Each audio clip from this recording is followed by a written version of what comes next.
Hi, my friend. Tonight we're going to travel back to the sun-baked banks of the Nile, where the air smells faintly of incense, papyrus scrolls rustle in the shadows, and someone, somewhere, is rubbing moldy bread into a wound with complete confidence. Welcome to ancient Egypt, where medicine and magic were practically roommates. You are standing in a sandstone corridor of a temple called the House of Life. Torches flicker along the walls as a priest-doctor chants an invocation to Thoth, god of wisdom. Nearby, a patient lies on a stone table, awaiting a treatment that involves both herbs and, possibly crocodile dung. You probably wouldn't survive this, but hey, the placebo effect is eternal. So, before you get comfortable, take a moment to like the video and subscribe, but only if you genuinely enjoy what I do here. I'd love to know, where are you watching from tonight? And what time is it by you? Drop it in the comments. Now, dim the lights. Maybe turn on a fan for that soft background hum. And let's ease into tonight's journey together. Magic or medicine? When we think of doctors today, we imagine sterile gloves, crisp lab coats, and the faint smell of disinfectant in the air. But in ancient Egypt, the healer's toolkit included a bit more than bandages and stethoscopes. Try adding a dash of magic, a sprinkle of divine invocation, and maybe a whispered spell or two, because in that golden kingdom of pharaohs and pyramids, the line between doctor and sorcerer wasn't just blurry, it was practically non-existent to the Egyptians. Health wasn't simply a physical matter. It was spiritual, cosmic, even political. Sickness wasn't just about bacteria, it could be the result of a god's displeasure, a curse flung your way by a jealous neighbor, or an imbalance of forces only a priest could decipher. This wasn't superstition to them, it was science, just dressed in a lot more eyeliner and amulets. Physicians, often trained in temple schools, weren't just medics, they were intermediaries between the mortal and the divine. They would memorize sacred texts and healing formulas from thick scrolls like the Ebers or Edwin Smith papyrus, and when someone fell ill, they didn't just reach for herbs, they reached for hymns and rituals as well. A patient with stomach pain, for example, might receive a poultice made from dates and cumin, accompanied by a spell to drive out the demon thought to be nibbling at their insides. Some of these spells are wonderfully specific. One from the Ebers papyrus goes something like, "Drive out the enemy that lives within the belly of this man. I bind you with linen soaked in wine. I cast you into the fire, and may Horus strike you with his spear." Honestly, it sounds more like a breakup text than a medical incantation. Even the gods had roles in healing. Thoth, the ibis-headed deity of wisdom, was said to have invented medicine itself. Sekhmet, the lion-headed goddess, could both cause plagues and cure them depending on her mood, which was temperamental, to say the least. If Sekhmet sneezed near your village, you might want to start saying your goodbyes. The temples where healing was taught and practiced were called Parank, or House of Life. Inside, priests studied scrolls that combined herbal remedies with magical rituals. They believed that for healing to work, the body and spirit both needed treatment. You couldn't separate the soul from the symptom, the divine from the disease. To us, that might seem odd, but let's consider this.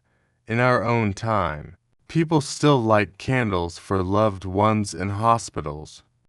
They pray, meditate, visualize white light, drink ginger tea, and whisper intentions. Maybe we're not so far removed from ancient Egypt after all, just with better plumbing and less donkey fat. What's truly fascinating is that some of their treatments did work, not necessarily because of the magic but because of the ingredients. They used honey as an antiseptic, which modern science confirms is incredibly effective at fighting bacteria. They applied moldy bread to wounds, possibly the earliest form of penicillin, long before Fleming ever noticed a petri dish. So were Egyptian doctors real physicians, or just mystics in linen kilts? Historians still debate whether the magical elements were merely spiritual comfort, or if practitioners genuinely believed their chants and curses were doing most of the heavy lifting. Maybe both. But one thing's certain. In ancient Egypt, healing wasn't just about patching up a wound, it was about restoring harmony between you, the gods, and the invisible world. And sometimes, that took a little magic. House of Life. Imagine a place where prayers echo off polished sandstone walls. The smell of incense floats in the air like an invisible veil, and rows of scrolls line shelves guarded by solemn scribes in white linen. You are in an ancient Egyptian temple, not just a house of worship, but a literal house of life. These institutions, known in ancient Egyptian as Pur-Ankh, were far more than just religious centers. They were sanctuaries of knowledge, libraries, laboratories, schools, and yes, hospitals all in one. In the eyes of the Egyptians, to study medicine was not just a pursuit of healing, it was a divine calling, entrusted to those chosen to commune with the wisdom of the gods. Temples like those at Heliopolis, Thebes, and Memphis were the main centers of learning, where young scribes and would-be doctors were initiated into the great mysteries.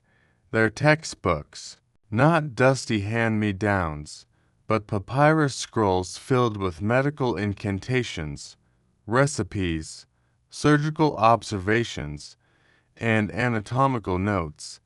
The most famous of these, the Ebers Papyrus and the Edwin Smith Papyrus, are thought to have been copied, recopied, and carefully protected across centuries like sacred treasures.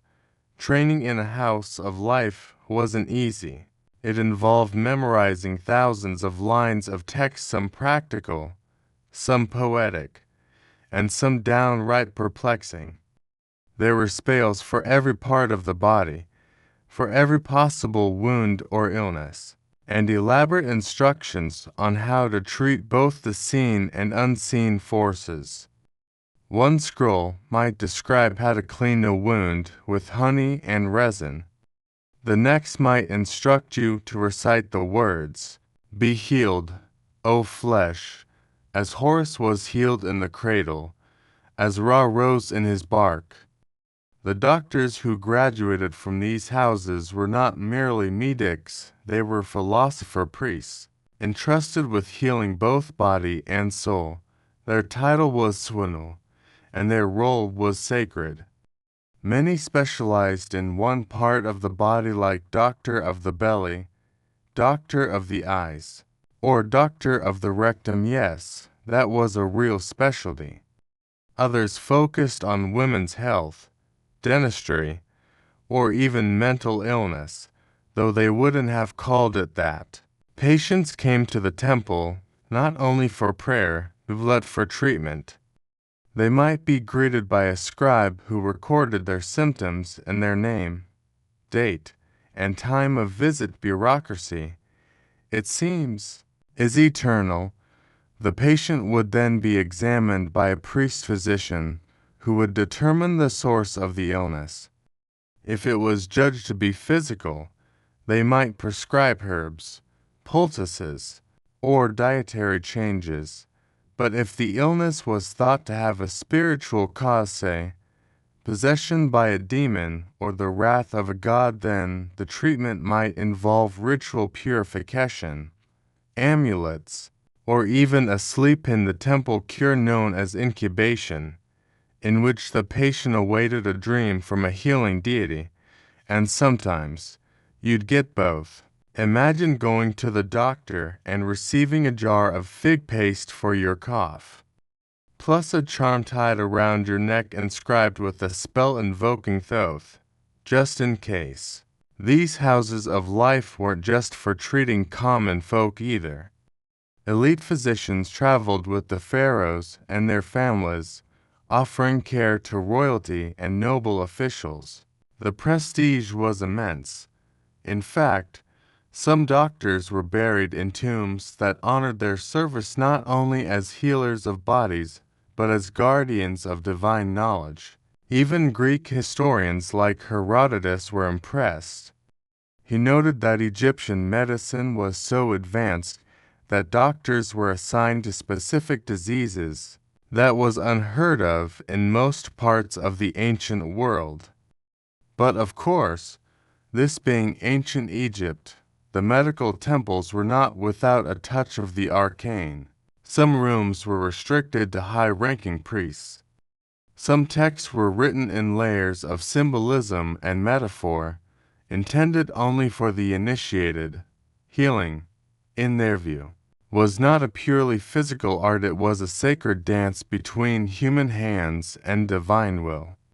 Historians still debate whether the house of life was more library or hospital, more monastery or university.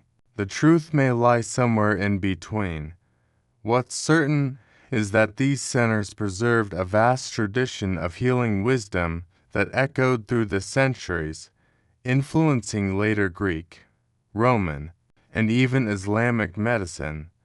So next time you walk past a hospital and see rows of fluorescent lights and plastic chairs, just imagine instead a courtyard bathed in sunlight, a healer whispering to a scroll, and the belief that health was not just science but something beautifully sacred. The Ebers Papyrus. Let's dim the lights a little more and unroll a scroll. A very, very long scroll. Imagine a papyrus nearly 20 meters in length, so long it could stretch across your entire living room twice. This isn't just any dusty document.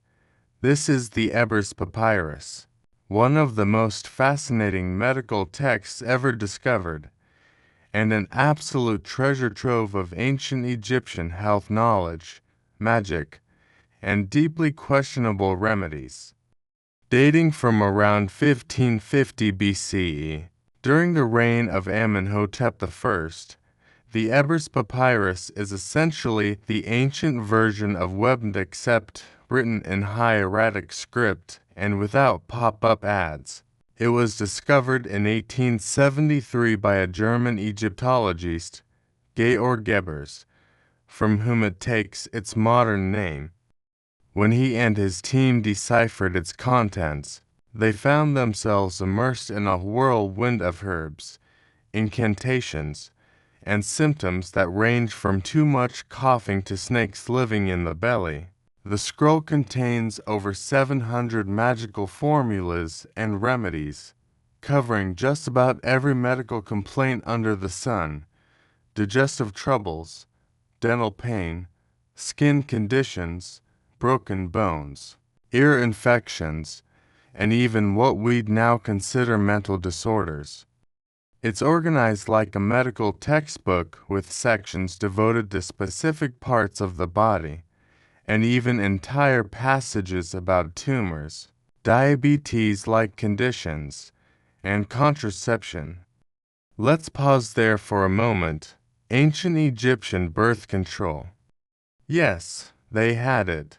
According to the Ebers Papyrus, one method involved a paste of ground dates, acacia, and honey inserted in the female body.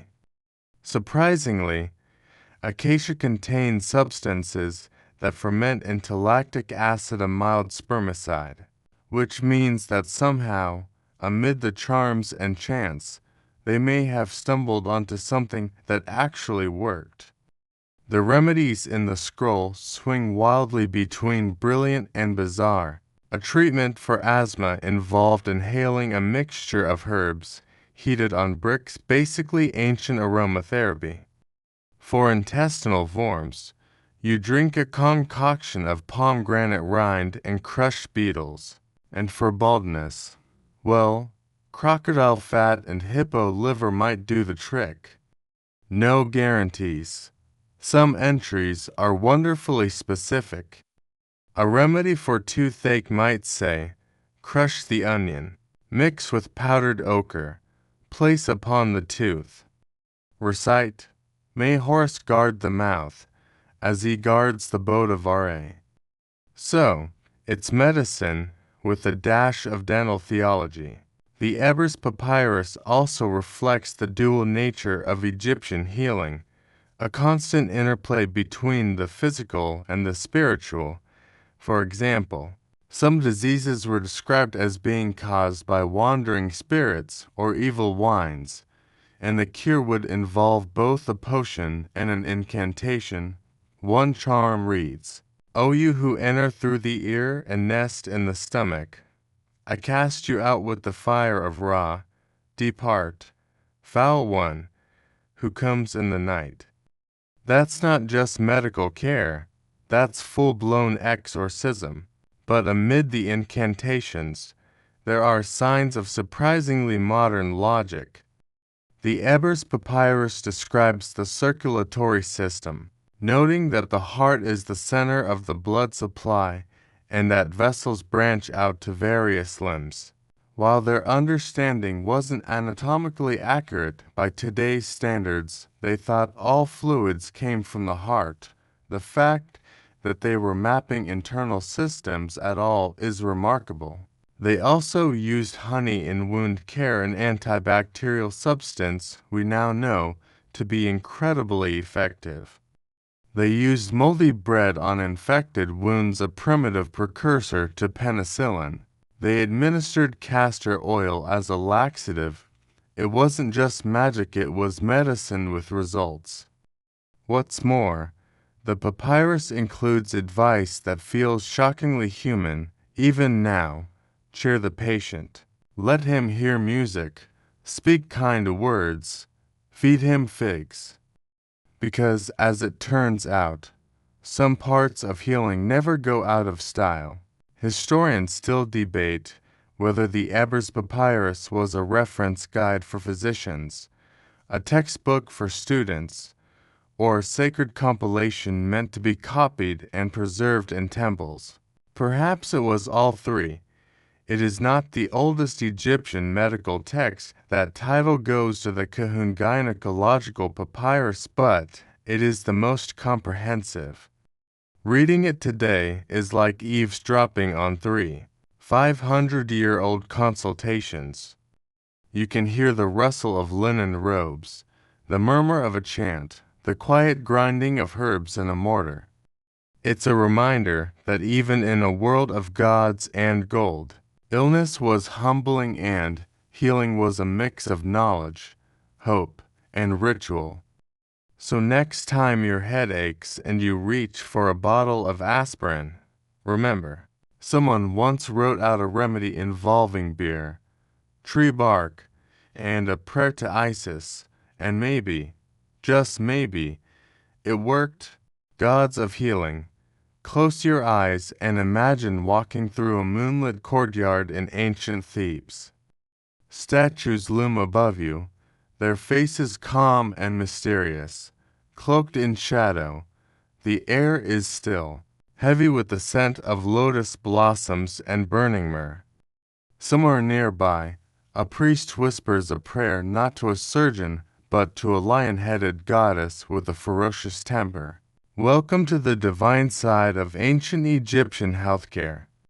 In this world, sickness and health weren't just biological states. They were gifts or punishments from the gods.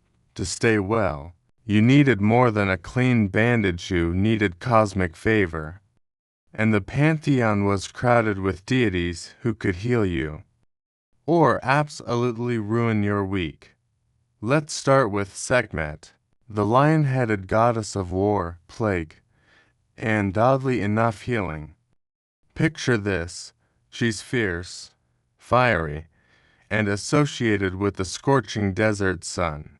Sekhmet was believed to unleash epidemics when angered and end them when appeased. Entire rituals were created just to calm her down if there was an outbreak of illness. Priests would chant hundreds of hymns to her, day after day, in hopes that she'd chill out and let everyone recover. The logic was simple: Sekhmet caused disease, so only she could remove it. It's a bit like giving the arsonist the only fire extinguisher in town. Then there's Thoth, the ibis-headed god of wisdom and writing. While he's usually pictured in scholarly roles, recording the weighing of hearts or inventing hieroglyphics, he was also a patron of healing. Thoth was said to have created the magical spells used by physicians. Some believed his knowledge flowed into every medical papyrus, and that doctors were merely channels for his divine intellect. When you muttered a healing charm, it was Thoth's voice you were borrowing. Isis, the powerful mother goddess, was also revered for her healing abilities. Myths tell of her resurrecting her husband Osiris and curing her son Horus of snake bites and scorpion stings. That's a pretty solid resume for a divine nurse. Amulets bearing her name and image were worn by the sick, especially children and pregnant women. Bes, the squat, lion-faced dwarf god with a feathered crown and perpetually grumpy expression, also had a role in healing mostly of nightmares, childbirth complications, and demonic interference. He was the god you wanted in the nursery, chasing away malevolent spirits with a drum and a growl. Picture a stuffed animal that could exorcise your bedroom. Not bad. There were also more obscure healing deities. Serket, the scorpion goddess, protected people from venom and poisons. She was often invoked when someone was bitten or stung. And then there's Heka, whose very name means magic. Heka wasn't just a god, he was the personification of magical power itself. The word Heka became the root for the term magic in Egyptian language. Invoking Heka was essential in nearly every healing ritual. These gods didn't just sit on celestial thrones. Their images were etched into amulets, statues, and even medical tools. A scalpel might be decorated with symbols to invoke Thoth's precision or Sekhmet's strength. Sick rooms were adorned with protective charms. When doctors treated patients, they didn't just apply poultices, they also called down divine forces. Sometimes, divine healing took the form of dreams.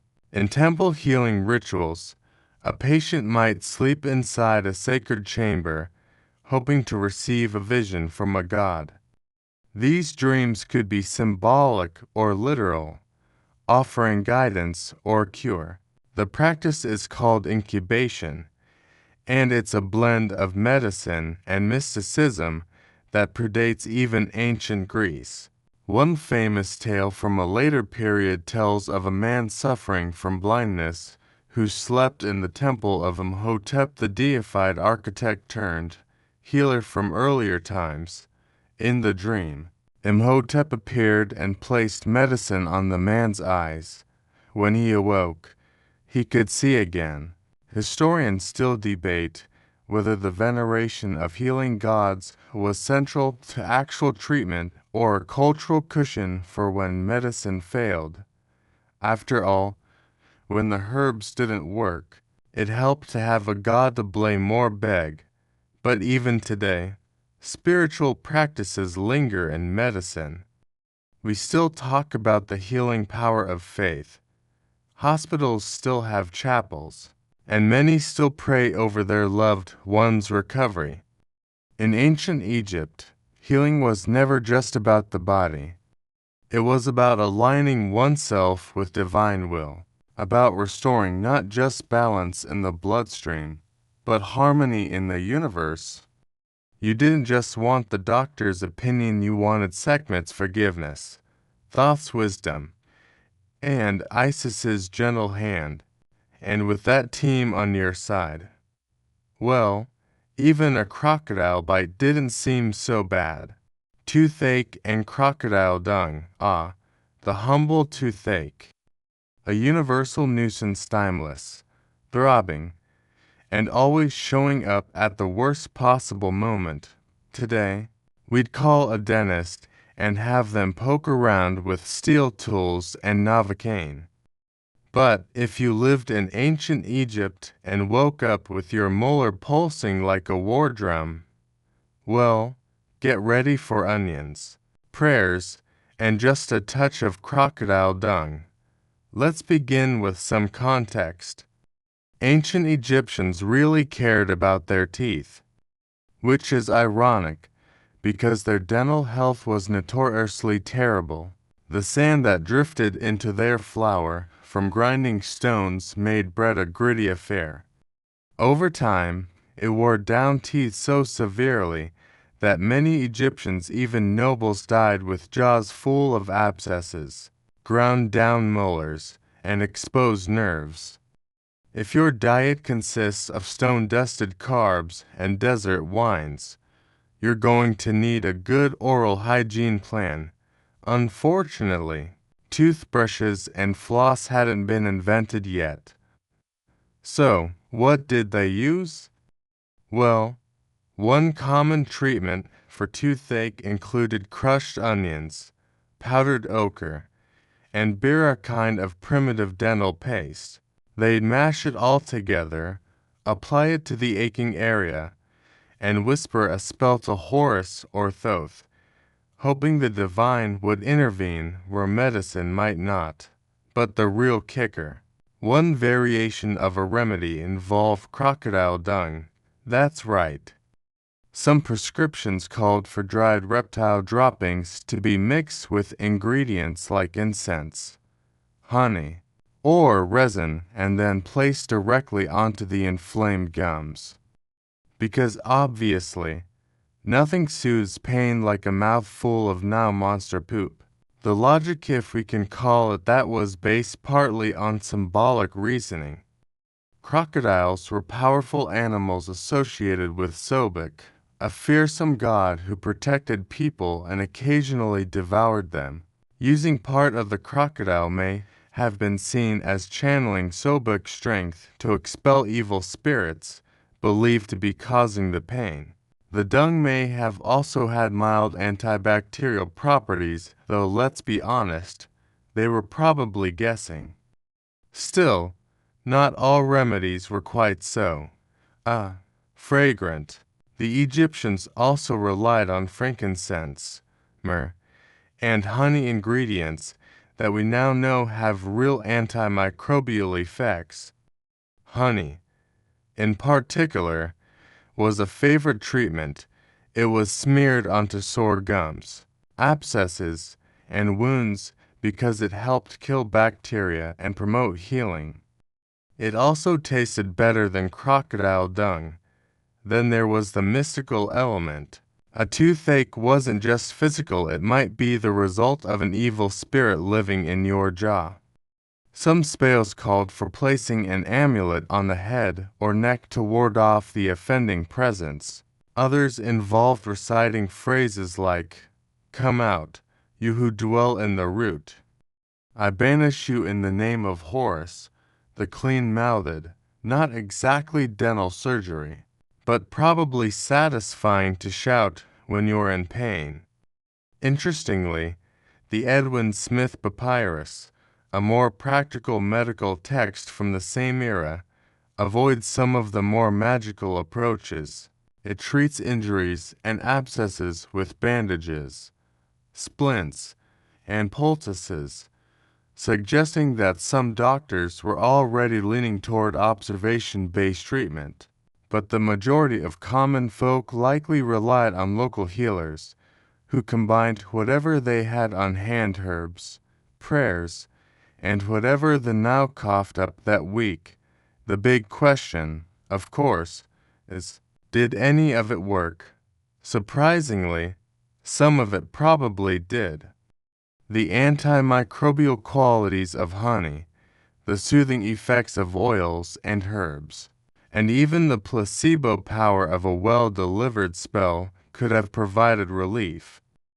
And as strange as the ingredients seemed to us, they were part of a coherent worldview, one in which pain had both physical and spiritual causes, and healing meant treating both. Historians still debate whether some ingredients were actually applied or whether they were symbolic.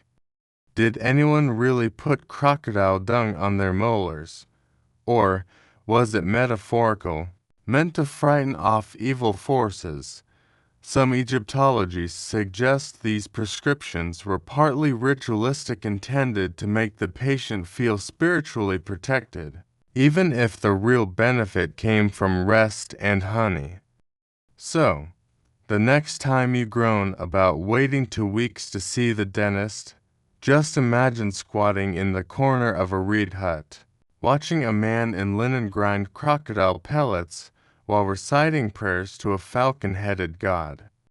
Suddenly, that dentist office with cheesy music and mini rinse doesn't seem so bad, does it? And hey, at least they weren't using hippo bile. Though, they totally did, but we'll save that for another section. Heart, not brain. If you were to ask an ancient Egyptian where your thoughts come from, your dreams, your ideas, even your sneaky plan to sneak extra figs after dinner, they wouldn't point to your head. Nope. They'd press a hand over your chest and say, quite seriously, it's the heart. To the Egyptians, the heart was everything. It was the seat of emotion, intellect, memory, personality, and conscience. The brain, just a bit of useless filler behind the eyes. Squishy, gray, and completely unimportant. In fact, during mummification, the brain was usually pulled out through the nose and thrown away. Yes, discarded. Meanwhile, the heart was carefully preserved in the chest cavity, or sometimes in a special jar if things got complicated. Because in the afterlife, you'd need it. The logic came partly from observation. When someone felt something deeply, fear, love, anger, their chest pounded, the heart thudded. It felt like that's where the you lived. And without the benefit of dissections or modern anatomy, there was no reason to think otherwise. The brain didn't seem to do much, other than ooze unpleasantly when cracked open. The heart, however, was felt every day. This belief wasn't just philosophical, it shaped medicine. Egyptian doctors focused their attention on the heart and its many channels. According to the Ebers Papyrus, the body contained 42 vessels radiating from the heart, carrying air, blood, mucus, tears, and spirits. That's right, spiritual energy was just another substance that coursed through your insides, right along with all the squishy stuff. When someone got sick, it was believed that one of these channels might be blocked, polluted, or possessed by an evil force. So treatments were often designed to open the heart or calm the heart. This could mean anything from applying a poultice to the chest, to ingesting herbs that soothed the body, to chanting spells that would quiet the troubled soul within. And remember, The Egyptian worldview was all about balance between gods and mortals, day and night, health and disease. The heart, in many ways, was the keeper of that balance. It wasn't just a pump, it was a moral compass. This idea reached its full flowering in Egyptian funerary beliefs. In the Hall of Two Truths, during the afterlife judgment ceremony, the deceased's heart was placed on a scale and weighed against the feather of Mat, the goddess of truth and cosmic order. If the heart was lighter than the feather, congratulations, your soul moved on to eternal paradise. If it was heavier, well, Amit, the part crocodile, part lion, part hippopotamus beast, would devour it. No second chances because of this. Preserving the heart was a matter of spiritual survival. Some mummies have been found with amulets shaped like hearts or scarabs placed over the chest just in case the original organ didn't make the cut. Others were buried with spells instructing the heart not to betray them at judgment. A famous line from the Book of the Dead reads, "O my heart of my mother, O my heart while I existed upon earth, do not stand up against me as a witness." That's a lot of emotional baggage for one organ. Now, let's address the brain again. Egyptian embalmers removed it using long metal hooks, liquefying and draining it through the nose, a process called extirpation. It was messy, time-consuming, and deemed necessary only because you didn't want it to stink up the tomb. Its complete absence from almost all medical papyri speaks volumes. In contrast, entire sections were devoted to the heart, its rhythms, its changes, its ailments. Modern historians are fascinated by this emphasis. It's a vivid example of how culture shapes science. The Egyptians weren't foolish, they were observant and systematic. They simply lacked tools to see the internal world with precision. They used metaphor and intuition. And, in a way, their belief in the heart as the core of the self, and so strange. Even now, we say heartbreak, open-hearted, and follow your heart. Historians still debate whether the Egyptians knew the brain had function, but ignored it for spiritual reasons, or whether it truly seemed inert and unimportant. Either way, they put their faith in the heartbeat, not the head. So next time you feel something deep in your chest, whether joy, sorrow, or that funny flutter before sleep, think of the ancient Egyptians. They nod solemnly and say, "Ah yes, your heart is speaking." And perhaps, in their own mysterious way, they were right.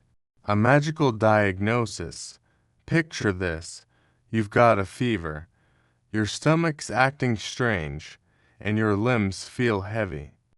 In today's world, you'd book an appointment, get poked with a thermometer, maybe have some blood drawn, and end up with a prescription. But in ancient Egypt, your doctor might diagnose you by reading your pulse, observing the stars, and maybe asking if you recently offended any spirits. Welcome to the mystical world of Egyptian diagnosis, where medicine meant magic and symptoms were often just whispers from the invisible realm. A typical diagnostic session began with close physical observation. The physician, usually trained in a temple's house of life, would examine the patient's pulse, skin color, posture, breathing, and even the way they spoke.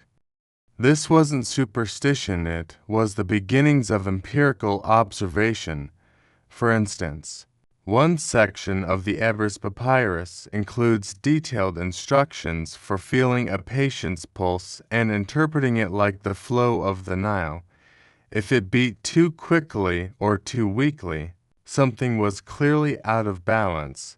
But here's where it gets extra dreamy. After this basic examination, the doctor might consult omens, dreams, or the will of the gods. They might ask the patient about their recent behaviors. Have they been near a forbidden tomb, touched a sacred animal, eaten something during an unlucky hour? All of these could be the root of illness. Then came the divinatory tools. Some healers carried special amulets or rods said to reveal hidden knowledge. Others used dream interpretation, believing that visions during sleep could uncover the source of suffering. Still others observed the flight of birds or cast drops of oil in water, watching the way the patterns formed. Think of it as a combination of early diagnostics and a gentle seance. One diagnostic spell reads, "If the patient's ears are warm and his breath smells of onions, then the demon of Sekhmet dwells in his throat." Recite the spell of release and rub the throat with milk of the sacred cow.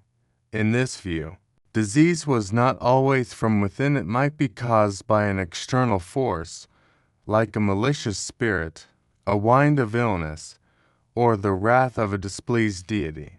So part of the diagnostic process was determining who or what had afflicted the patient. Was it a mistaken diet, a cursed object, a punishment for a broken taboo? This magical element didn't mean the Egyptians ignored physical symptoms. In fact, some papyri show surprising diagnostic accuracy. There are entries describing conditions that sound a lot like diabetes, epilepsy, and arthritis. One passage outlines symptoms of stroke, noting the body falls, the face turns to one side, and the mouth drools. Not bad for 3,500 years ago. But once the cause was identified, natural or supernatural, the physician would prescribe treatment based on both realms. For a physical ailment, you might get honey, resin, castor oil, or a warm compress. For a spiritual one, the treatment could include an incantation, an amulet, or a purification ritual involving natron and sacred water. One spell for healing reads, "I conjure you, sickness, in the name of Thoth, leave this body, for you are not welcome. As Ra casts darkness from his path, so I cast you from this flesh." Imagine lying on a mat of woven reeds, the scent of frankincense swirling above, while a priest whispers such words and places cool poultices on your chest. It sounds like a combination of a visit and bedtime story. Interestingly, there was also a form of prognosis. Egyptian doctors would sometimes offer their version of "you're going to be fine" or "this might not end well." The Edwin Smith Papyrus classifies cases into 3 types. A disease I will treat, a disease I will contend with, a disease not to be treated. The last one is haunting. It meant the healer believed death was near, and no magic or medicine would help. Still, even in those cases, the patient might be comforted with rituals for safe passage into the afterlife. Historians still debate whether the Egyptians saw illness more as a physical malfunction or a spiritual disturbance. The answer seems to be both. They didn't separate body and soul the way we do. Every pain had both a material cause and a cosmic implication. And honestly, who's to say they were wrong? After all, don't we still look for meaning in our illnesses? We ask why something happened. We talk about healing energy and good vibes. Maybe the Egyptians simply said it more poetically and with more crocodile charms. So, if you ever wake in the night feeling unwell, Just remember, in ancient Egypt, someone would have placed their fingers to your wrist, whispered the name of a god, and told you whether your stomachache was from spoiled figs or a mischievous spirit hiding in your spleen. Moldy bread as antibiotic. All right, close your eyes and imagine this scene. A soft breeze rustles through a Nile-side clinic, incense smoke curls toward the ceiling, and a healer gently presses a slice of moldy bread onto a festering wound. You might instinctively cringe. But hold on, because what sounds like a bad idea might actually have been one of ancient Egypt's most miraculous medical insights.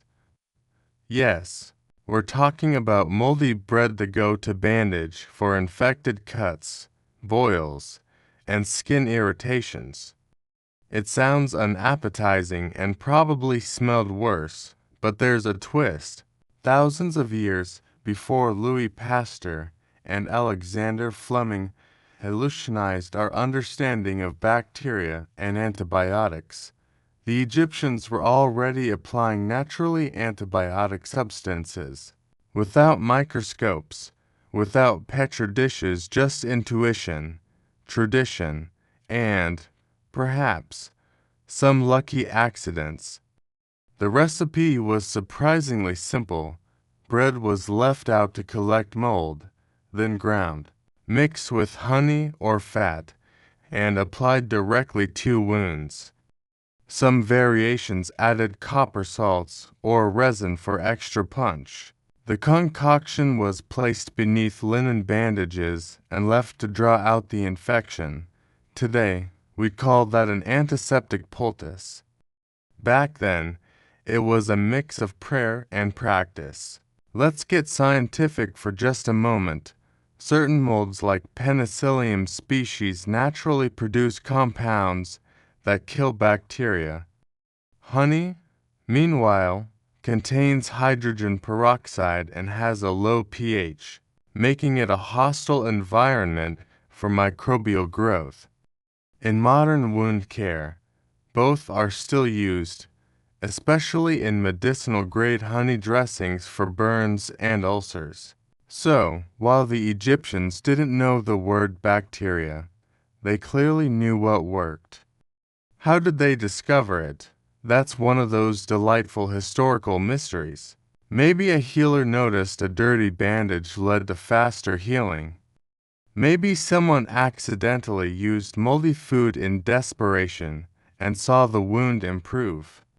Or maybe they observed how wounds treated with sweet, sticky substances fared better than those left dry and exposed.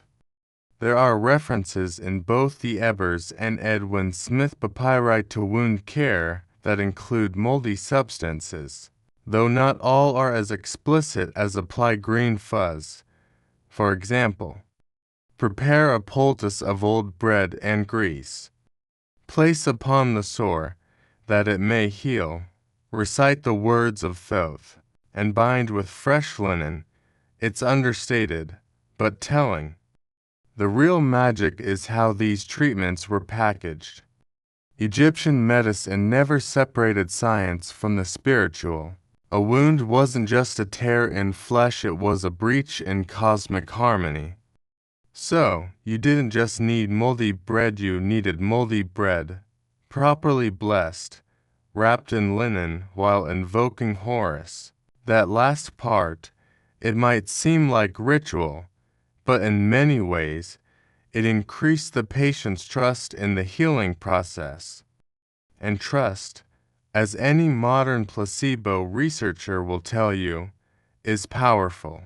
Interestingly, many modern scholars have tried to replicate ancient Egyptian remedies, and some have held up shockingly well.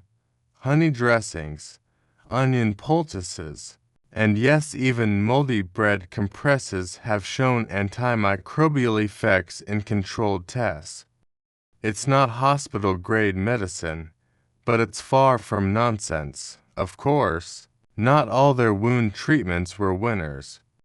Some involved crocodile fat, Others included animal excrement, and a few had you sleep with a mouse tied to your foot. So let's not give them too much credit.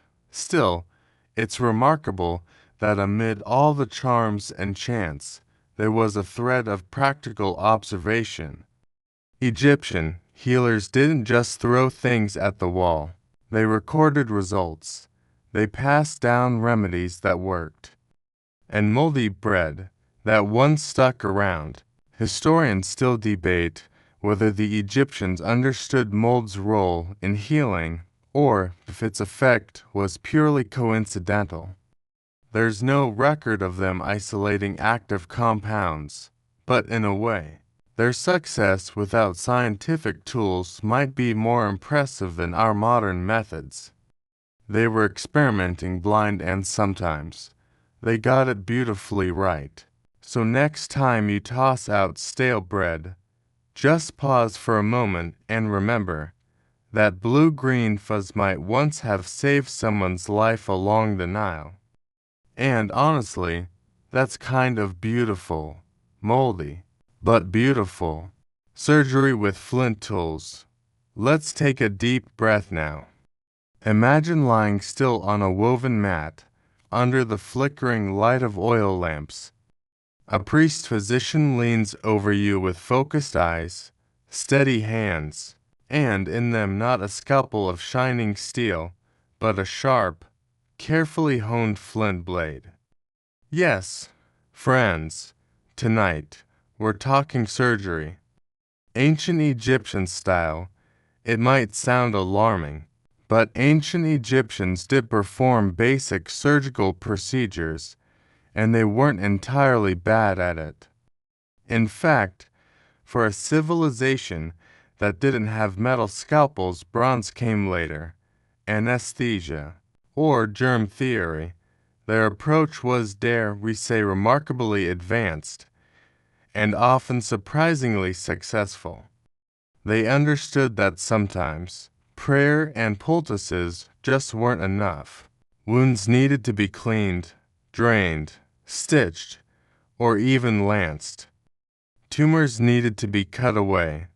Broken bones needed to be set and immobilized. All of this was done using sharp obsidian and flint tools, sometimes bronze in later periods, and with instruments that modern archaeologists have unearthed in tombs: forceps, hooks, clamps, probes, and knives. The most important source on Egyptian surgery is the Edwin Smith Papyrus, a remarkable text dating to around 1600 BCE, though likely copied from an even older source. It reads less like a spellbook and more like a field manual. It documents 48 cases of trauma and surgical scenarios, from skull fractures to dislocated shoulders, and describes diagnosis, prognosis, and treatment for each. Let's peek inside. Case 29, for example, is about a gaping head wound.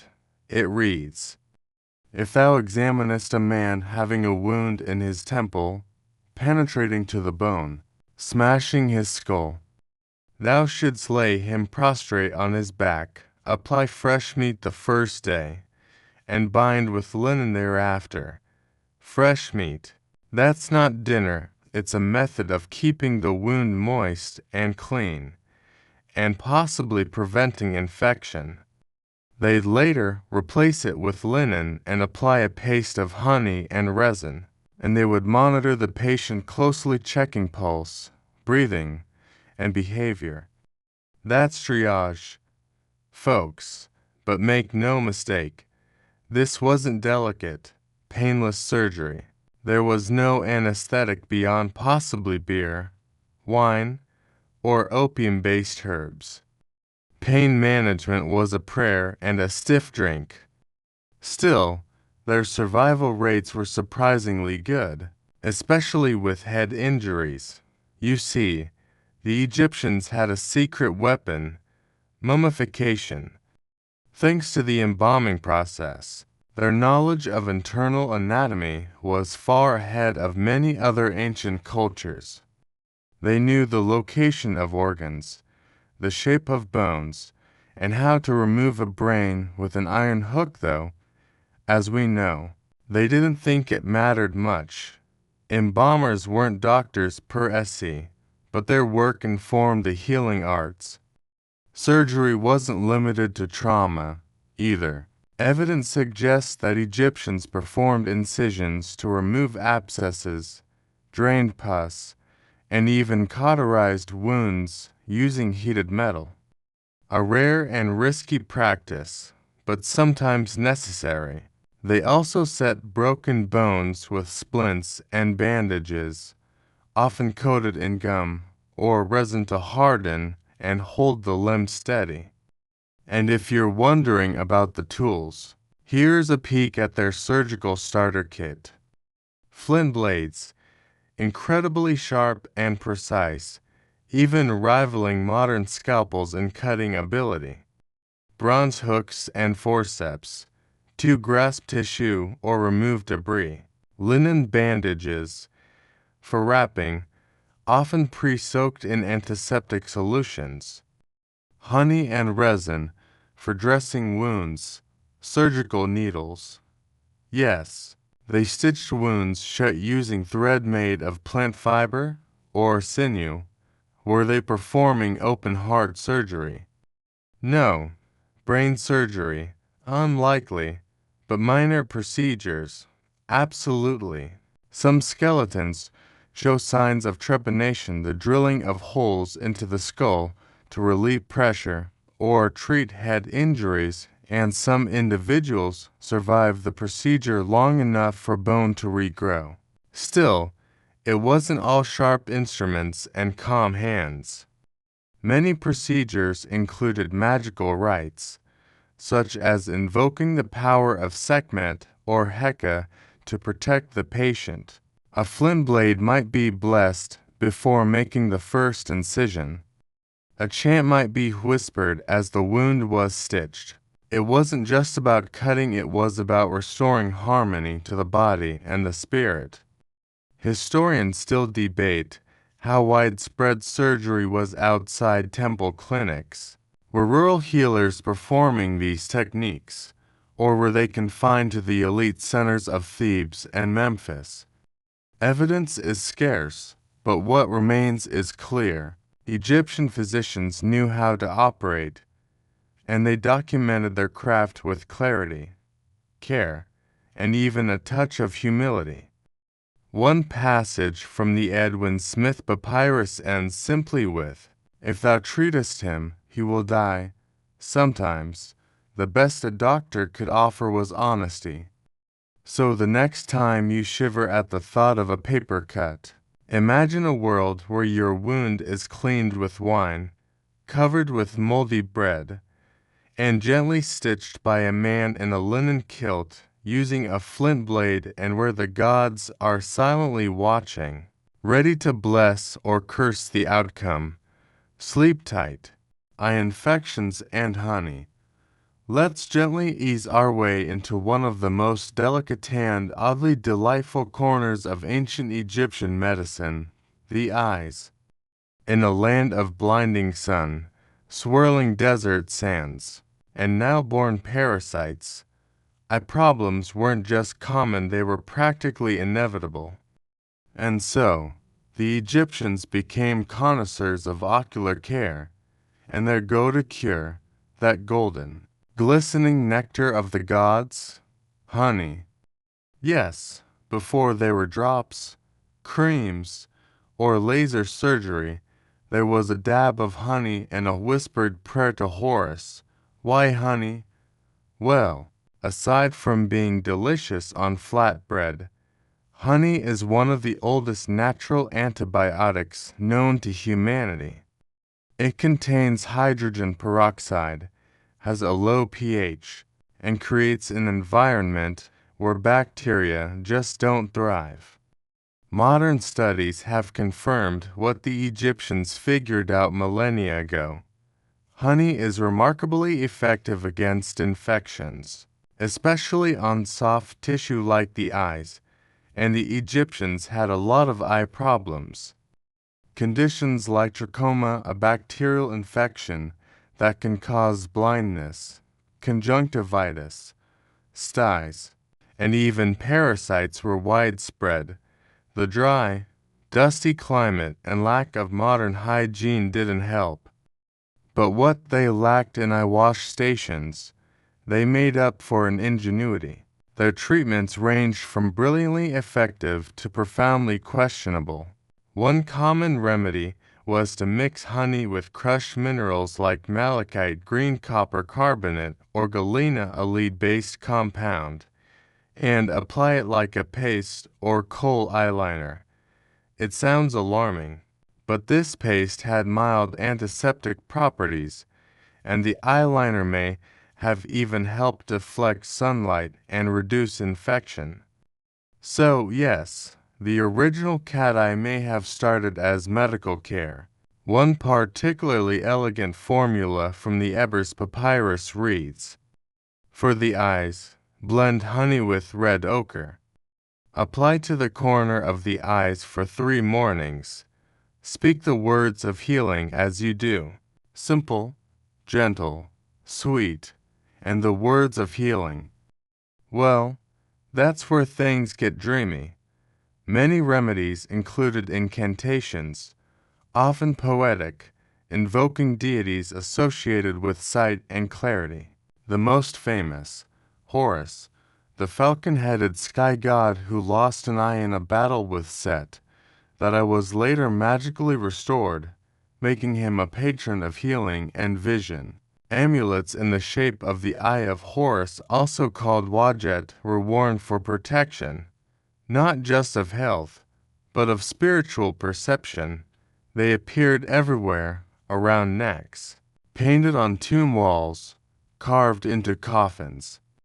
The eye wasn't just an organ, it was a symbol of cosmic balance, the very act of seeing as a sacred experience. Not all eye treatments were quite so charming.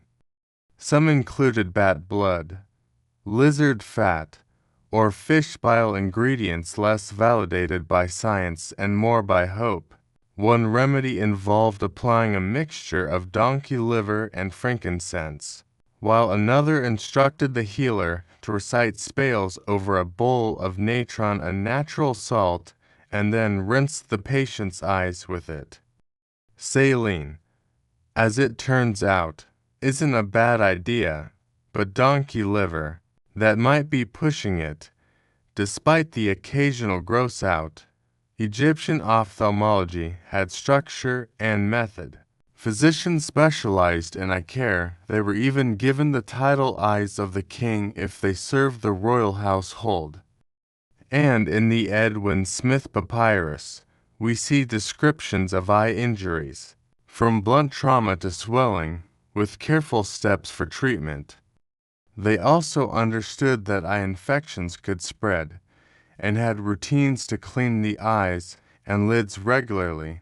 Some temples had fountains or basins where ritual washing took place. There's even evidence of early surgical interventions, like lancing styes or draining abscesses, though done with tools more suited to pottery than precision. Historians still debate whether the kohl-lined eyes of Egyptian statues were meant to reflect medical knowledge or simply fashion. Likely both. In a world where symbolism and health were inseparable, looking good and staying healthy were one and the same. So picture it. A patient reclines under a palm tree, eyes closed. A healer gently dabs honey mixed with powdered stone beneath the lashes. A chant is spoken, birds chirp softly nearby, and somewhere in the breeze, you can almost hear the falcon wings of Horus stirring the air. It's medicine, sure, but it's also a little bit magic. The professional healer. Not all doctors in ancient Egypt were created equal. In fact, being a physician in this golden land of gods, grain, and Grand Pyramids was less like being a back alley herbalist and more like joining a sacred order, complete with ranks, titles, and a whole lot of reverence. These weren't just people who knew their way around a poultice, they were scholars, temple initiates, even members of the royal court.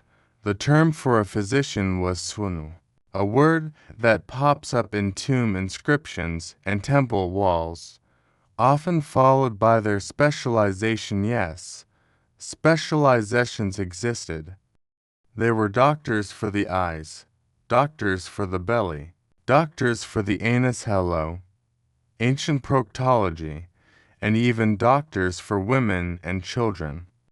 This level of detail shows a healthcare system that wasn't just reactive, but organized and professional. Training took place in the House of Life, a temple institution that doubled as a medical school and research center. Students memorized scrolls of medical recipes, anatomy notes with a lot of creative guesses, and magical spells for good measure. It wasn't just about treating the body, it was about aligning with divine truth. A healer had to know how to speak to the gods and to the flesh. Once trained, a doctor might work in temples, treating priests and initiates, military units, patching up soldiers, villages, serving as the local healer, the royal court, reserved for the elite few considered physicians of the great house. These top doctors could be incredibly respected. Some were even buried in tombs with elaborate inscriptions, praising their healing powers and kindness. Imagine having your own mini pyramid because you were great at treating snake bites and toothaches. They also followed a kind of ethical code, though not the formal Hippocratic oath we think of today. Still, many scrolls stress that a doctor should observe, diagnose, treat, and only promise help when appropriate. The Edwin Smith Papyrus even distinguishes treatable cases from hopeless ones, showing a degree of medical realism rarely seen in ancient times. One swanu, named Sekhmet, is believed to be the first known female doctor in history. Her title, Lady Overseer of Female Physicians, is carved into her tomb. Her legacy reminds us that medicine in Egypt wasn't strictly male-dominated, and that healing was seen as a divine gift not bound by gender. Historians still debate how much freedom these doctors had to innovate or whether they followed medical texts rigidly. It's likely that most followed tradition closely but adapted based on observation, combining what they read with what they saw, kind of like reading a cookbook, then tweaking the recipe because your patient's rash turned blue. In all, the Egyptian healer wasn't just a technician. He or she was a bridge between heaven and earth, balancing sacred knowledge with hands-on care, wielding both scalpel and spell. And in that soft twilight between science and faith, the patient found relief not just for their symptoms, but for their soul. Pregnancy tests with barley. Now here's a section that's going to make your modern pregnancy test stick look a little boring. If you were an ancient Egyptian woman wondering whether you were expecting, you wouldn't head to a pharmacy or pee on a plastic wand. No, you'd go grab a handful of barley, some wheat, and a clay pot, because in this world, the grain knew before you did. Here's how it worked. The method is described in the Berlin Papyrus around 1350 BCE and goes something like this. Take 2 small pots, one filled with barley, the other with emmer wheat. The woman would urinate on both pots every day. If either sprouted, it meant she was pregnant. If neither sprouted, she was probably not. And here's the kicker. If the barley sprouted faster, they predicted she was having a boy. If the wheat sprouted first, a girl. Yes, a gender reveal with grains, long before blue cupcakes or pink balloons. Now, you're probably wondering, did it work? Surprisingly, sort of. In 1963, researchers actually tested the method. It turns out that estrogen in the urine of pregnant women can promote seed germination more effectively than urine from non-pregnant women. So, while it wasn't foolproof, it may have offered a reasonable early clue, especially compared to just waiting for the bump to show up. This grain-based method wasn't just clever. It reflects how Egyptians thought about life, fertility, and nature. Pregnancy wasn't a clinical condition, it was a cosmic event, a blending of body and universe. Seeds sprouting from water symbolized the creation of life, just like babies growing in wombs. The act of peeing on a pot of barley became part of a greater ritual of divine observation. They didn't stop there. The medical papyri include dozens of remedies and tests for fertility, conception, and childbirth. Some sound soothing like herbal infusions of dates and honey. Others are more alarming.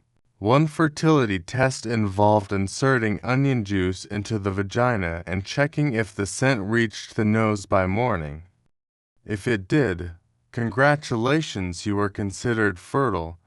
If it didn't, well, back to the barley.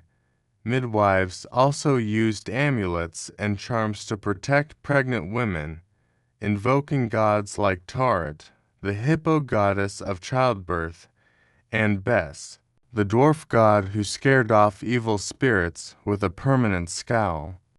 These gods were often painted on bedroom walls or carved onto birthing stools.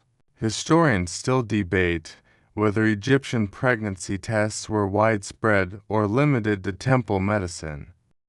But what's clear is this: even in matters as intimate as reproduction, the Egyptians found beauty, symbolism, and surprising insight. So next time someone tells you ancient medicine was all nonsense, remind them, 3,000 years ago, someone peed on some barley and kind of nailed it. Demons in the belly. Close your eyes and imagine this. You're lying curled up on a reed mat, clutching your stomach in agony, and a priest doctor is leaning over you, whispering a spell while sprinkling beer around your body in a wide circle. He's not looking for symptoms, he's hunting a demon that's made your belly its home. Welcome to one of the most curious and frankly unsettling ideas in ancient Egyptian medicine, that illness could be caused by spirits, demons, or even invisible creatures dwelling inside the body. The Egyptians didn't have microscopes or germ theory. They didn't know about E. coli or gut flora.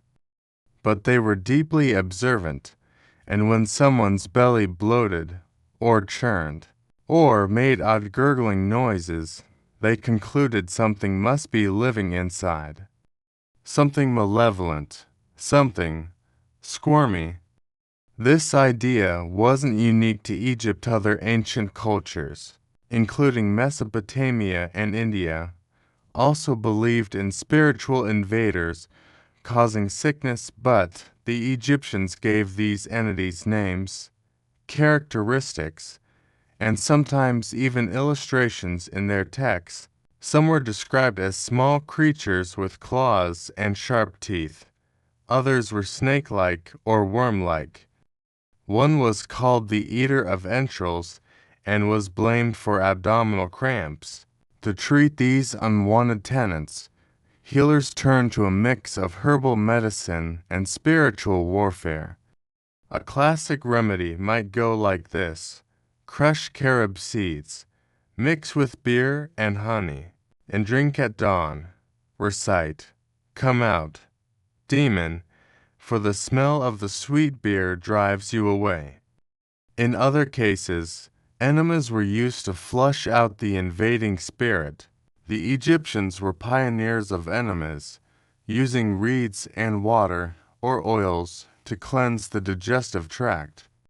The logic: if the demon couldn't be exorcised by spells, it might be encouraged to leave, forcefully. Of course, not all belly issues were blamed on spirits. Some were linked to improper food, spoiled offerings, or even bad timing eating during certain unlucky hours. But when an illness was persistent, mysterious, and painful, the supernatural explanation took over. These treatments weren't just physical, they were rituals. Patients might be smudged with incense, washed in Nile water, or wrapped in protective linens inscribed with spells. They might wear amulets engraved with images of horse-slaying serpents, or of Bess dancing to scare the demons away. Historians still debate how seriously the Egyptians took these explanations. Were they metaphorical ways to describe internal suffering or literal beliefs? Maybe both. But to the patient, whether it was a parasite or a poltergeist, the result was the same. They were in pain, and they needed relief. So next time you clutch your stomach after a questionable meal, just be glad you don't need an exorcism or an enema from a reed tube. Herbal lore. Now let's step into a garden, not just any garden, but one bursting with healing secrets, where lotus blossoms shimmer, mint dances in the breeze, and baskets of herbs lie ready to become cures.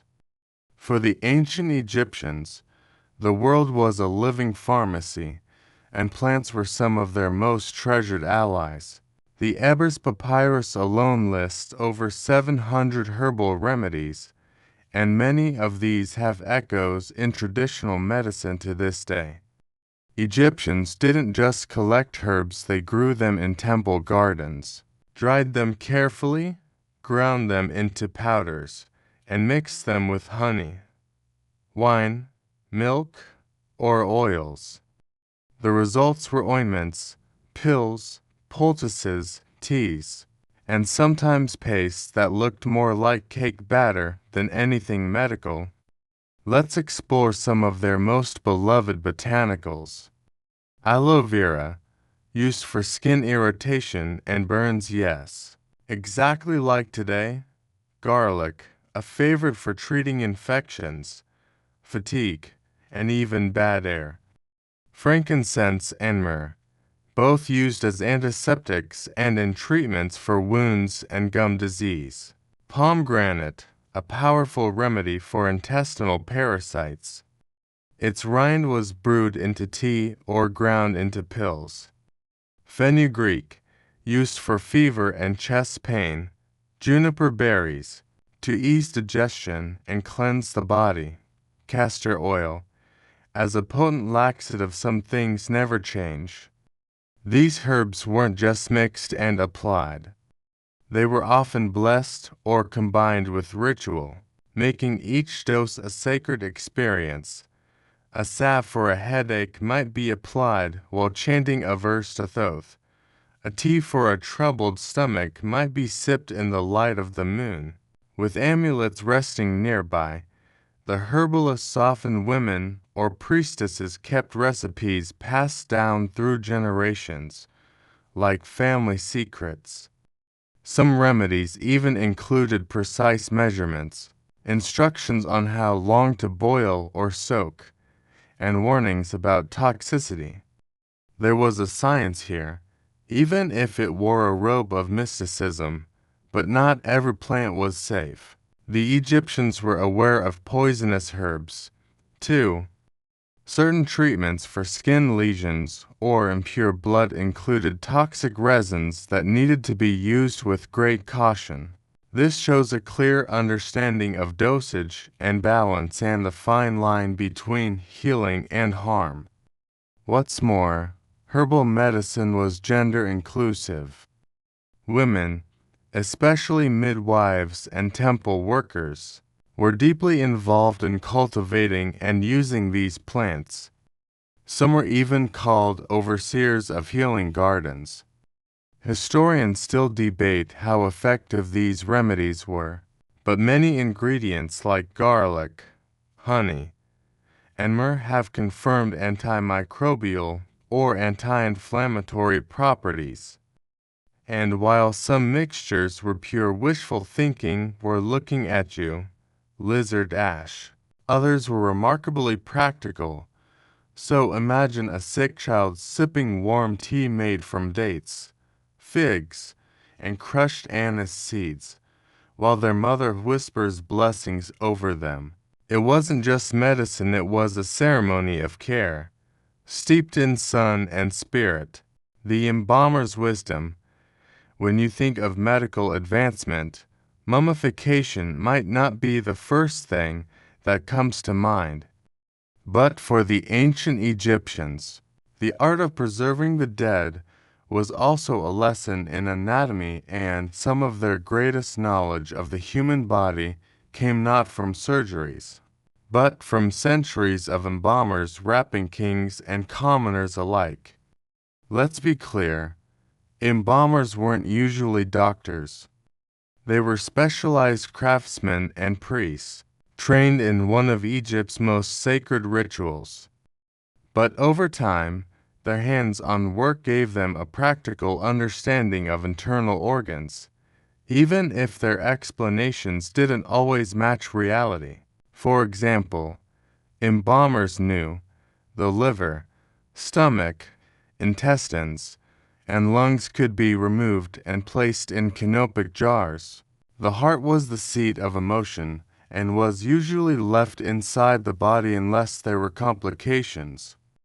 The brain was extracted through the nose and discarded. No respect for the brain again. The kidneys and pancreas, often ignored, but occasionally noted in later papyri. Through this practice, embalmers learned where things were, how to access them, and what they felt like. They may not have known how organs functioned, but they knew how to identify them, which is more than many ancient cultures could claim. This knowledge didn't stay isolated. Over time, temple doctors and embalmers likely exchanged insights, one preserving bodies, the other trying to preserve life. The overlap might explain why certain surgical procedures appear so informed. Embalming also gave rise to the use of resins, natron salts, and essential oils, many of which found their way into medical treatments. The antiseptic qualities of these substances made them effective not just for preserving flesh, but for healing wounds, too. And let's not forget the ritual element. The dissection of a body was sacred and symbolic, meant to prepare the deceased for rebirth in the afterlife. This spiritual lens meant that anatomy wasn't just physical, it was cosmic. Each organ had meaning. Each action had purpose. Historians still debate how much of this anatomical knowledge fed directly into Egyptian medicine. But there's little doubt the embalmers, in their quiet workrooms filled with linen, oils, and prayers, helped build a body of knowledge that shaped the healer's art for centuries.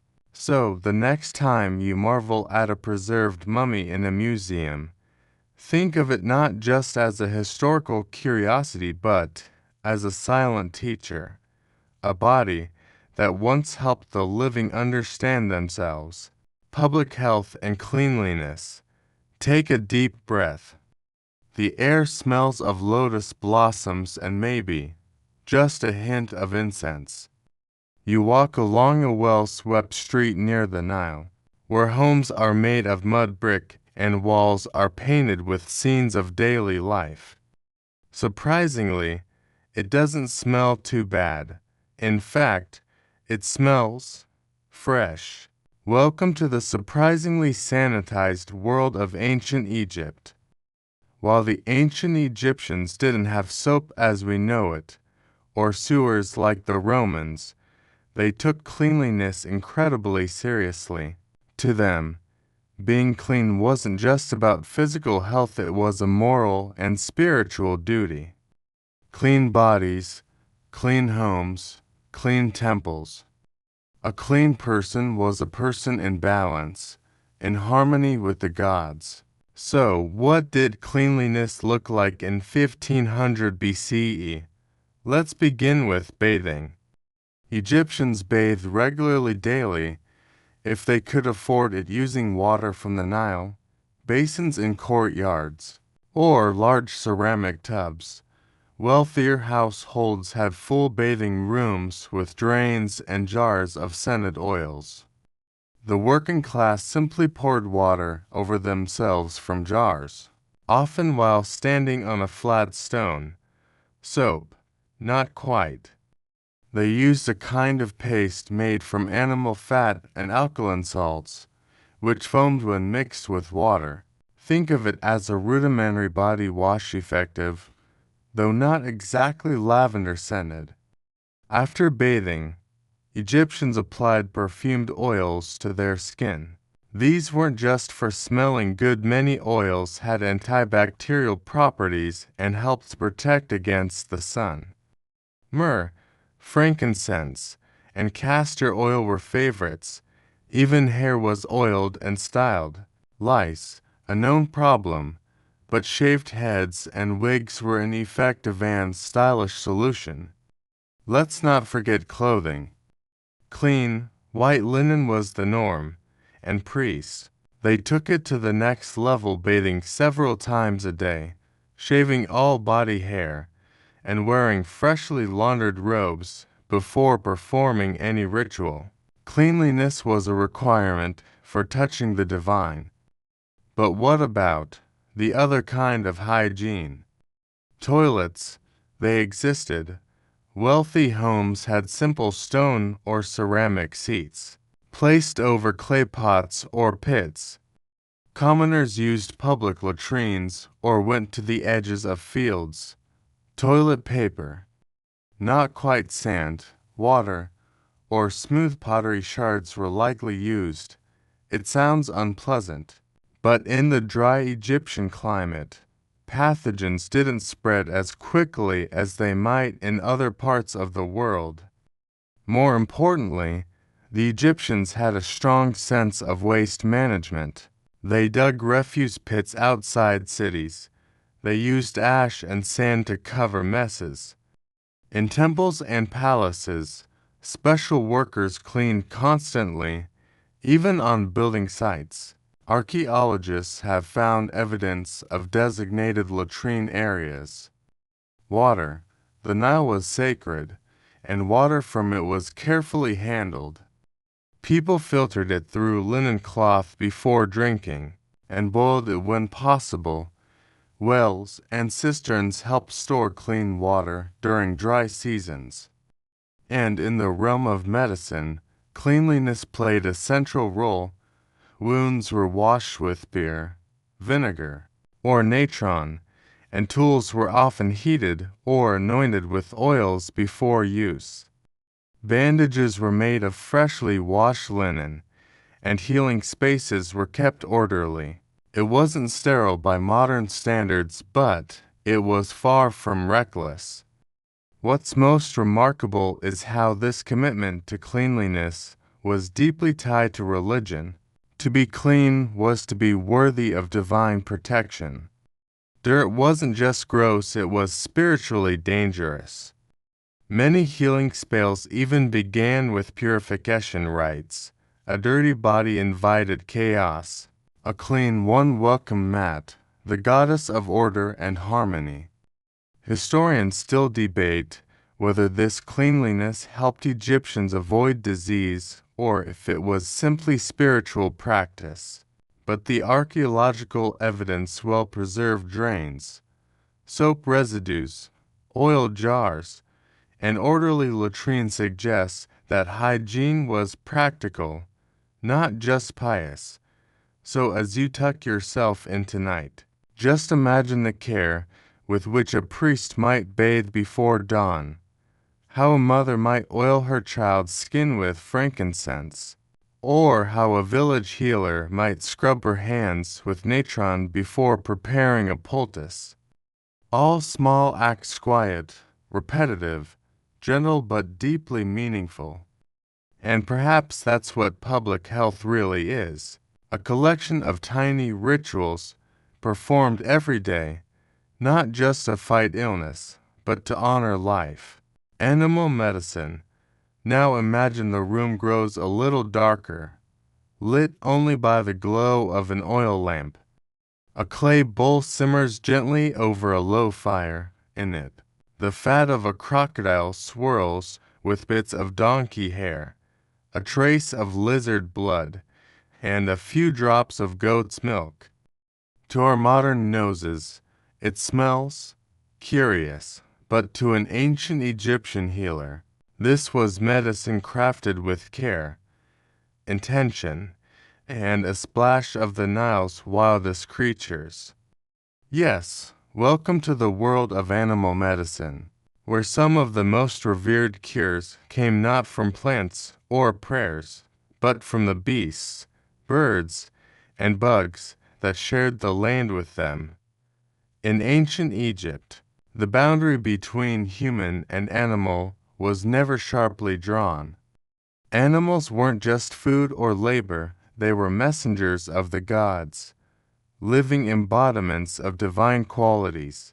So, when you used part of an animal in a cure, you weren't just applying grease or bone, you were borrowing power. Let's explore the pharmacy of fur, feather, and fang. Crocodile fat, believed to have protective powers, especially against infection and evil spirits. It was smeared on wounds or burned in incense to clear the air. Possibly pungent, possibly symbolic, possibly both. Donkey milk, highly prized as a treatment for fevers, fatigue, and stomach disorders. It was thought to be especially pure and nourishing, fit for royalty and infants alike.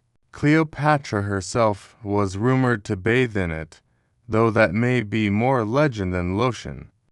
Lizard blood and fat, used in ointments for skin disease and swelling. Lizards were seen as regenerative, almost magical, and so their bodies were infused with healing potential. Mouse paste, crushed mice, yes, really were mixed with dates and honey to treat earaches and toothaches. The idea, the vitality of a living creature might chase out the pain. Or maybe it was just a case of, let's try everything. Bee venom and honey. Bees were sacred to the Egyptians, and their honey was everywhere in medicine. But even bee stings were applied deliberately in some cases to stimulate blood flow or shock the illness out of the body. Snakes and snake skin. Parts of snakes were used in potions for joint pain and even as aphrodisiacs. The snake, after all, was a creature of transformation, shedding skin, slithering between worlds. Dangerous, yes, but also sacred. Fish oils. The fat of certain Nile fish was used in balms and laxatives. The fish goddess Hatmhit was even worshipped in the Delta region, blending aquatic life with divine healing. Dung, yes, again, from crocodiles, donkeys, and even cows. Dung was dried, powdered, or diluted into treatments. While the logic may escape us, some modern researchers have found low levels of natural antibiotics in herbivore waste. Still, not recommended for DIY use. Of course, these remedies weren't always used alone. They were often combined with herbs, oils, or wine, and applied under the watchful eye of a priest or swannel, and each ingredient carried not just physical properties, but symbolic weight. A balm made from lion fat, if you could get it, might imbue the patient with courage and strength. Vulture feathers, protection from unseen forces. Amulets also featured animal imagery: scorpions to ward off venom, falcons for sharp vision, frogs for fertility. Some were shaped from wax or clay and dissolved in water to create a sort of holy tea to the Egyptians. Animals were never just animals, they were living metaphors, sacred vessels, and occasionally walking medicine chests. Healing with animals meant aligning oneself with the natural and divine world at once.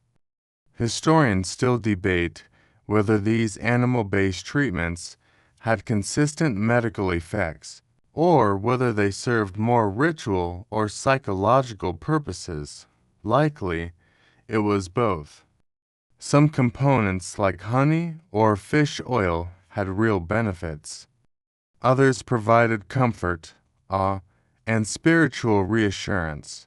So picture a healer in the twilight, mixing donkey milk and myrrh into a warm drink, humming a prayer to Bess as she tends to a sick child. Or an old fisherman rubbing crocodile fat on a broken foot, whispering thanks to Sobek as he gazes at the moonlit Nile.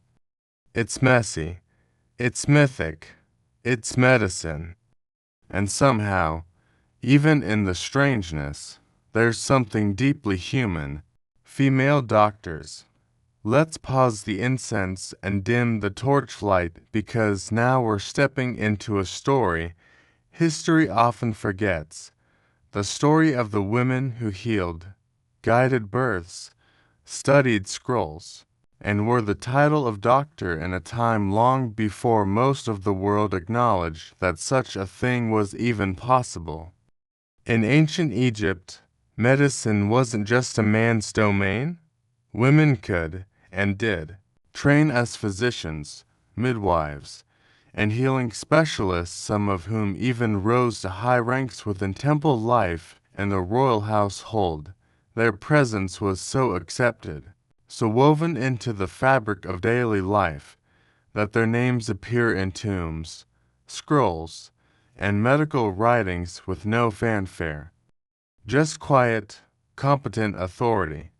Let's meet one of the most remarkable, the Sekhmet, who lived during the Old Kingdom around 2500 BCE. Her tomb identifies her as Lady Overseer of Female Physicians, a title that implies both medical mastery and leadership. She likely supervised a team of women who specialized in gynecology, obstetrics, fertility care, and childhood illnesses. Women were especially trusted with female patients for reasons both practical and cultural. Topics like menstruation, childbirth, and breast health were deeply tied to ritual purity and privacy. Who better to understand these needs than another woman? Training for female healers took place in temples and houses of life. Just like their male counterparts, they would study the same medical scrolls, memorize the same spells, and learn to prepare the same poultices and oils. Some may have worked exclusively with women, while others served entire households or communities. Midwives were particularly respected. Childbirth in ancient Egypt was dangerous, no surprise there, and these women brought both knowledge and comfort. They used birth bricks, small platforms, positioned the mother in a squatting posture, and guided the baby into the world with hands experienced and calm.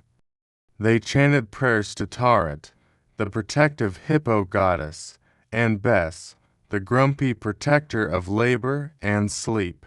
Many birth rituals involve charms and amulets, but also sound medical knowledge like rubbing oils to ease pain, checking for breech positions, and administering herbs to stop postpartum bleeding. And it didn't stop at birth. Women also provided early child care, treating colic, fevers, infections, and even conducting rudimentary fertility tests. Some were known as nurse scribes, combining the art of healing with literacy, writing down patient histories and medical notes. In tomb paintings and reliefs, we see women offering potions, applying bandages, and mixing herbs. They appear in both domestic and sacred spaces, always with poise, always in service of healing. Of course, gender equality wasn't perfect. Women still faced limits in political and legal rights. But in the realm of medicine, Egypt stood out. Greek and Roman observers later found it shocking that Egyptian women could be doctors. Yet for centuries, this was normal, ancient, and quietly revolutionary. Historians still debate how many female physicians there were and how widespread their practice was. But Paset's title alone is proof that these women weren't anomalies. They were part of a lineage, respected enough to be remembered in stone. So as you drift off tonight, imagine a calm voice reading from a scroll, soft hands anointing the sick with warm oil, and a woman in a white linen robe lighting a lamp in the darkness, a healer, teacher, and keeper of life. In a world of pharaohs and magic, she practiced something far more powerful, gentle, learned care, mental illness, and magic. Tonight, we step deeper, not into the body, but into the mind. A place even the ancient Egyptians found mysterious, powerful, and sometimes terrifying. And though they didn't have words for depression, anxiety, or psychosis the way we do today, they recognized something we're still learning to honor. The mind can suffer, just like the body. So, how did the Egyptians understand mental illness? They believed that disturbances of the mind were often spiritual in nature. A person might suddenly act strangely, cry uncontrollably, shout nonsense, or wander aimlessly, not because of trauma or neurochemical imbalance, but because the spirit had entered their body, or that a person had fallen out of harmony with the divine order. The condition might be called a wandering mind or a mind darkened by shadow. It wasn't treated as shameful. It was dangerous. Yes, but also deeply human. Treatment. It started with a mix of observation and ritual. A healer might begin by watching the patient's behavior. Were they speaking to unseen things, refusing food, shaking or twitching? Then came a diagnosis, not as a label, but as a story. Perhaps the person had encountered a cursed object, or perhaps a god was angry, or a dead ancestor had not been properly honored. And then, the remedies. Music and rhythm, harps, sistrums, rattles, and chanting were used to soothe agitation or restore balance. Sometimes, a patient would be taken to a temple and surrounded by gentle melodies, believed to realign the soul, incense and fumigation. Burning resins like frankincense or myrrh were believed to drive out evil spirits. A common ritual involved walking around the patient while swinging a censer, whispering prayers to gods like Thoth or Isis. Amulets and protective charms. A patient might wear a figurine of Bes or an eye of Horus carved from turquoise or lapis lazuli. These weren't just decorative, they were shields for the mind, anchors for the soul. Spells and invocations. healing words were powerful medicine. One spell reads, "Come forth, O mind of clarity, depart, O whisper of confusion. May the light of Ra shine in this one's thoughts." Therapeutic bathing, cleansing the body, was believed to cleanse the mind. Baths in blessed Nile water were sometimes accompanied by prayer and anointment with sacred oils. Of course, herbal remedies weren't forgotten. Poppies for sedation, blue lotus for calming, and fermented drinks for distraction were offered to ease distress. The line between a sacred potion and an ancient tranquilizer was a hazy one. Interestingly, there's little evidence of people being punished or imprisoned for mental illness. Instead, they were treated with reverence, albeit fear at times. In more severe cases, the person might be secluded in a quiet chamber, not out of cruelty, but to protect them from harmful forces or protect others from them. And what about dreams? Dreams. Egyptians believed that dreams revealed the state of the mind and soul. Temples of sleep sanatoria existed where the mentally ill could rest, dream, and receive guidance from gods. A priest might interpret the dream, offering insight or prescribing a remedy based on the symbols seen. Historians still debate how psychological these practices truly were, but in a way, their combination of music therapy, aromatherapy, counseling, and spiritual care resembles aspects of holistic mental health today. They may not have had serotonin or synapses, but they understood the importance of peace, ritual, and gentle attention. So, tonight, as your thoughts settle and sleep begins to soften the edges of your waking mind, think of those ancient healers lighting incense, whispering charms, and reminding the troubled, you are not broken, you are simply out of tune. Let us help you find your music again. Legacy of Egyptian medicine. And now we arrive at the final chamber, the quiet heart of this long, winding temple. Here, surrounded by shadows and scrolls, we ask a gentle question. What did the world remember of Egypt's healing arts? After the gods had fallen silent, the pharaohs had turned to dust, and the great houses of life had gone still, the answer, more than you might think, Egyptian medicine didn't vanish with the end of dynasties. It flowed onward, like the Nile itself, into Greece, Rome, Byzantium, and beyond. The scrolls and practices of the Swunu became part of a much wider tradition of ancient science, whispered between generations of healers, scribes, and seekers. Let's start with Imhotep, the polymath priest who served Pharaoh Djoser around 2600 BCE. He was so revered for his wisdom and healing that, centuries later, he was deified, becoming the god of medicine. Greeks living in Egypt during the Ptolemaic period equated him with their own god of healing, Asclepius, and in temples from Alexandria to Athens, his name endured. Greek physicians like Hippocrates and Galen were influenced by Egyptian ideas, especially in the study of anatomy, surgery, and herbalism.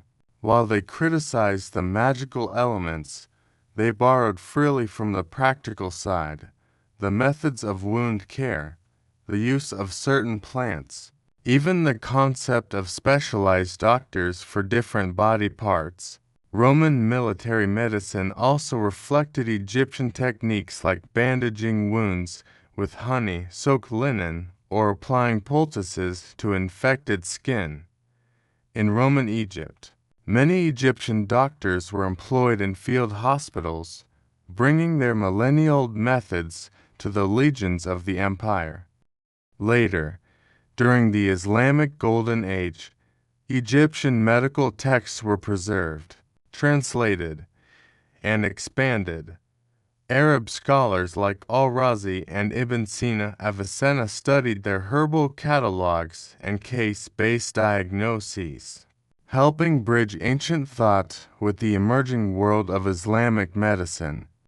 Meanwhile, back in Europe, during the Middle Ages, the Ebers and Edwin Smith papyri were unknown, but the echoes of Egypt still lingered in folk medicine.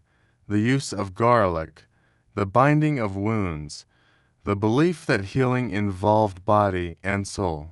In modern times, the rediscovery of these papyri in the 19th century stunned the academic world. Here was proof that, 3,000 years ago, a civilization had already recorded complex diagnoses, developed surgery, experimented with fertility tests, and even applied antibiotics long before microscopes, thermometers, or lab coats. What's even more remarkable is how much of their thinking still feels strangely familiar. We still seek balance in our bodies. We still use honey, willow bark aspirin, fennel, and garlic in medicine. We still light candles, wear lucky charms, and whisper words of hope when someone is sick. Historians still debate just how scientific ancient Egyptian medicine truly was, how much was trial and error, how much was magic in a white linen robe. But the truth is, they were trying. They watched, they recorded, they cared. And perhaps that's the most enduring part of their legacy, not the tools or the scrolls, but the gentle insistence that suffering deserves attention, that the wounded deserve dignity, and that healing is both a science and an art. So as you settle in, eyes heavy, comforted by the hush of history, imagine this: a temple by the Nile, wind whispering through palm fronds, a healer preparing a poultice by lamplight, and a patient exhaling slowly beneath a linen sheet, knowing that in the great sweep of the universe, someone is trying to help. The gentle quiet of ancient care. And now, dear dreamer, we leave behind the candle-lit halls of the house of life. The clay pots are empty, the scrolls are rolled tight and tucked away, and the incense has faded into memory like breath on cool glass. Outside, the Nile drifts silently in the moonlight. The reeds sway softly in the night breeze, whispering secrets older than language. A crocodile slides through still water, unseen. Somewhere in the distance, a temple bell chimes once a low, hollow sound that seems to echo both forward and backward in time. You've walked through an entire world tonight. A world where honey healed eyes, moldy bread soothed wounds, and barley could speak the secrets of a new life.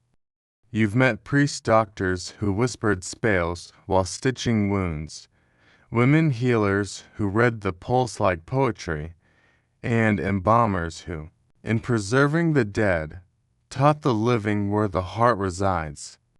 It was a world of tenderness wrapped in ritual, of observation wrapped in wonder, of medicine and magic, folded together like linen bandages, sometimes messy, often mysterious, but always offered with care.